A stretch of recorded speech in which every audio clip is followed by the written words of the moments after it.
we are going to talk about the London rental market. I thought that this would be a good video to do because people might be considering moving to London this time of year, getting ready for next year if you're a student, if you're just like an adult. You know, summer is coming and this might be a new season of your life. Let's just start with a little background. If you've never been to my channel before, my name is Katie and I make videos on living in London, gap years, study abroad, life now, more just in general.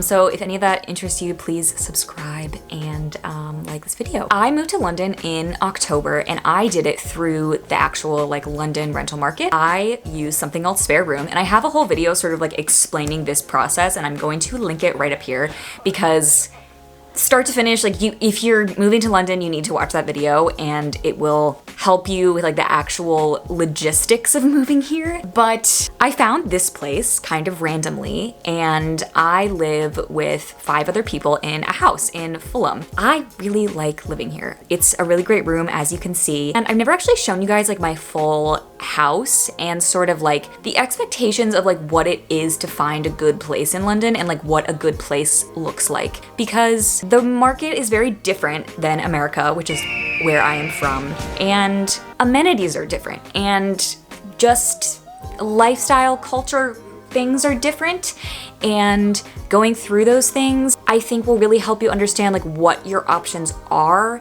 like what's the best you can do. I am actually like very happy with where I ended up. As you can see, I have a very spacious room and very like tall ceilings, which I feel like is very kind of rare in London. Like this is a very spacious area and spacious house, which you will see in the tour that it's actually not very spacious, considering that I came from Charleston, South Carolina, where like if you lived in a house, like things were kind of a lot more spread out. There's AC, there's just normal things in America that like you wouldn't necessarily think of. So let's just get into it.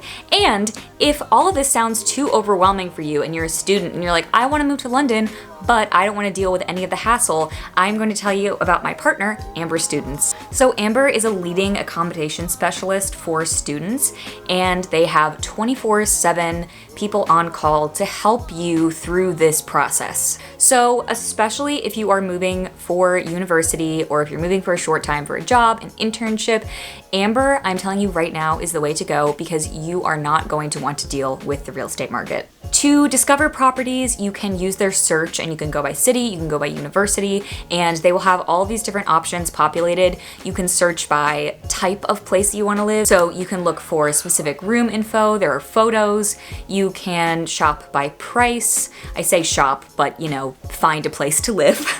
But it is sort of like shopping, kind of. You can sign up for contracts online and there won't be things like bidding wars, you having to go through certain agencies through a different country, which can be extremely difficult to manage, especially when you're already making the journey to another country and you're trying to figure out visas and packing and all of that other extra stuff that you don't really think about. And then to add housing on top of that, Amber is just really great because it takes all of that off of your plate. And they are operational in over 100 countries, which is amazing. So even if you're watching this video and you're like, I want to move to London, but then maybe you switch and change your mind, you're like, I want to go to Germany, you can find that city. If that's something that you're interested in, please click my link below and they can get you started with looking for properties. All right, let's jump into it. The house that I live in is 3 stories, which I guess you would call this like a Victorian style home.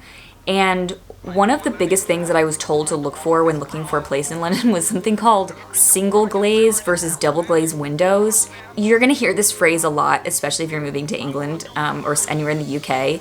And basically that just means like if it's double glazed, you have more insulation. And so my house is single glazed, so that is something to consider, but that is a trade-off that I have taken over. And my room is on the 2nd floor and I'm sort of like tucked in a little corner and I'll show you what that looks like. But we have really nice for London, which is a little entryway that goes into a living room. There is 1 bedroom on the 1st floor. I'm not showing my other like flatmates' bedrooms just for privacy reasons. I'll show you mine. But there are a total of 5 bedrooms, 3 stories, one on the 1st floor. There are 3 bedrooms on this 2nd floor. And then there is 1 on the top floor and a couple lives up there so it can accommodate 2 people. There's bathroom.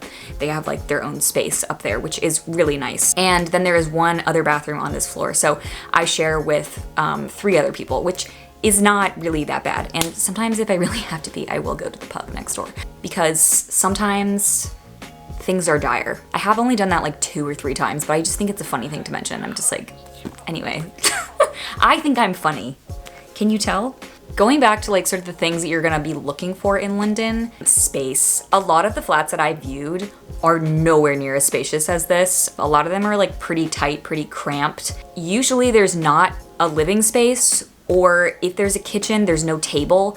So our house is actually like very quite spacious for London because we have this big living room, and then in the kitchen we have a big table we can fit in there, and then we also have outdoor space, which is absolutely incredible. And then one of the other things that I absolutely love about this place is that it has a dryer, because for some reason some people out there in our nation don't have maps. Which I know they're bad for the environment, but for some reason people in this country just like don't believe in dryers. And as somebody who's American, that is something that is really hard for me to just completely give up.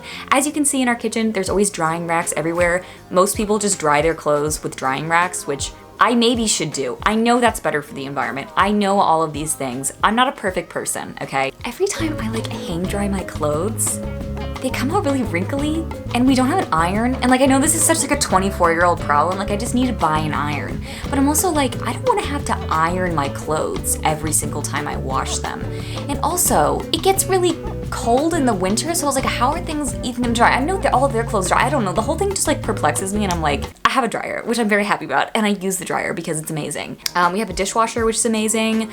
We just, I'm not showing you guys the bathroom, but we have like a tub, and sort of like, we have really good water pressure. That is another thing to think about when you're moving to London. We do have heating in this house, and that is nice. We don't put it on a lot. That is another really common thing about living in this country. So I have something called like a hot water bottle, which is like a hot sack of water, and I've talked about this before. And I usually sleep with that in the winter time, and like you put it under your covers, like in war times, like in the olden days, where they would take those big pots of coals and like stick it, like revolutionary times, you know? But that's fine, that's whatever. But also, if you have single glazed windows, which I do have, if you put the heat on, it just like escapes, so it's not very good. No place in this country has air conditioning. It is the summertime right now, and I don't know what it is in Celsius. I will put it here for all of you people who know what Celsius is.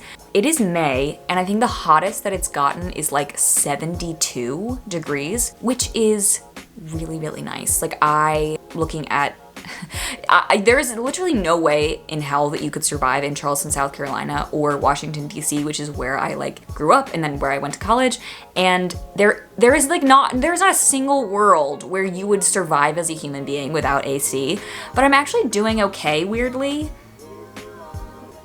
Also, none of the windows have nets on them. So the other thing to know about this house is that pretty much everything came with it. So we didn't really have to outfit anything. So we already had all of it furnished. Even the appliances and plates and cups in the kitchen, all of that already came with the house, which was absolutely incredible. So we really didn't have to buy really much of anything except like our own stuff, like spices and, you know, some mugs are ours. I will say there are a couple things that I had to buy for this room. Like I had to buy a lamp. I had like a bedside table, which is great. The mattresses are pretty dire. So I did get a mattress topper, but I didn't have to buy a mattress, which is absolutely incredible. I didn't have to buy drapes. I didn't have to buy like any of this furniture that you see over here. I did randomly have to buy a desk chair, but that was like the least of my problems. So that was absolutely incredible, because usually if you're going to the US, like even if you're going to college, you have to provide every single thing in your room. Like you get like basic furniture, but that's really it. And the last apartment complex I lived in, we had to furnish it completely ourselves. And we would literally sit on like beach chairs in our living room.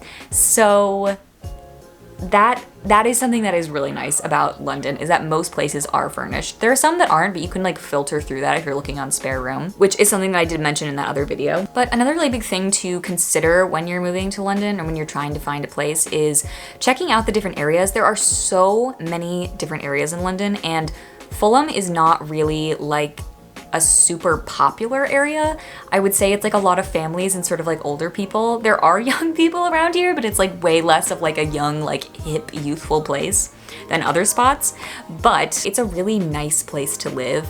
You know, we live close to grocery stores, we live close to tube stations, we live in London, you're never far from a bus stop, but like seeing how far you are from a tube station is really important, especially because that will be a part of your everyday commute. I think we do have a parking spot, but nobody really drives in this city, so that is something to keep in mind. One other thing about our kitchen too that is absolutely amazing is that we have 2 refrigerators, and most refrigerators in London are going to be a little bit smaller, but these are actually quite big for London. I have seen ones where they're like literally half, like a mini fridge in America. And these are all just sort of things to get used to, but it was really important for me too to be able to be in a neighborhood where there was outdoor space, where I could take a nice walk if I needed to. We're really close to like a bunch of parks, and there's lots of trees around, which is really nice. There are restaurants, there are coffee shops, there are things that you need like right sort of in the area, which is another really good thing to consider. But when you're looking in London, if you have sort of like a temporary place to stay,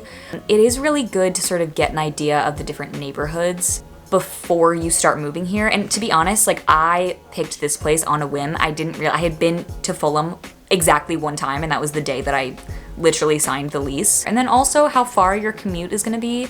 So if I want to get into class on the bus, it takes me about like, I wanna say an hour and 15 minutes to an hour and a half. I always budget an extra 15 minutes. But if I take the tube, it's gonna be about like 40 minutes. So that is something to definitely consider. I take the bus most days, especially if I'm going to school, because it greatly cuts down on costs, because taking the tube every single day from my zone, which I'm zone 2, is about like £280 every single way. So if you think about that like every day of the week, it really starts to add up. So taking the bus is definitely something that you should consider. But yeah, that is really sort of the place I live, and I really quite like living here. I think that there are a lot of nice places to live in London, but being in the rental market is quite the headache. So if you find somewhere good, it's definitely worth it to consider really living there. So these are just sort of like my little tips and tricks. Thank you guys so much for watching. I hope you enjoyed. If you did, give it a like, and please leave any questions or comments that you have down below that could be helpful to other people, and feel free to drag me for being obsessed with dryers. Thank you so much. And remember, Lisa says to have fun. Okay.